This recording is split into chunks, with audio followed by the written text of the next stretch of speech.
2023-এ অনেক কিছু শিখেছি জীবনে। 2024-এ জীবনে কী শেখায় সেটার অপেক্ষায়। রাত পেরোলেই 2024। সবাই ভালো থেকো, সুস্থ থেকো। জীবনটা একটা মাটির পুতুলের মতো।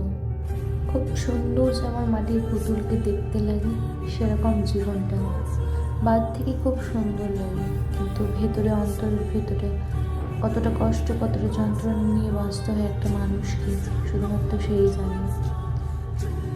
আমরা মাটি থেকে সৃষ্টি হয়েছি এবং মাটিতেই আমরা মিশে যাব। তাতে এত অহংকার, এত ঝগড়া মানুষের মধ্যে কেন, বুঝতে পারি না।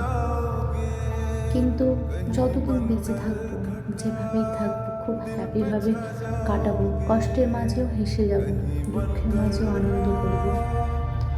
এবং জীবনে চলার পথে যত কাটা, যত বাধা, যত বিপদ যাই আসুক না কেন, পথ এগিয়ে যাব। অনেক কিছু হারিয়েছি জীবনে, আর হারানোর ভয় নেই। সব কিছুকে আস্তে আস্তে করে গুছিয়ে নেব এবং সুন্দরভাবে জীবন কাটাবো। আমি জানি জীবনটা একটু সহজ না। তোমাকে অবহেলা করলে তাকে তুমি অবহেলা করো না। কেউ তোমাকে ঘৃণা করলে তাকে তুমি ঘৃণা করো না। তুমি বুঝিয়ে দিও যে তুমিও একজন মানুষ, তোমারও কষ্ট হয়, কিন্তু সেটা কাউকে অপমান করে কিংবা কষ্ট দিয়ে নয়।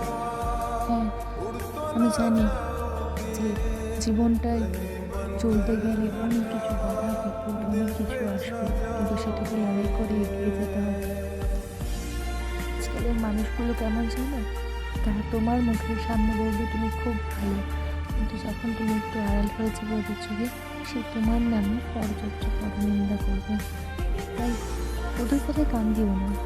মানুষটা তো আছে, তার প্রতিবেশীরা তো আছে তোমার অসম্মান করার জন্য।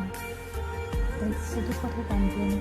আমার যদি এই কথাগুলো ভালো লেগে থাকে তো প্লিজ সাপোর্ট করো।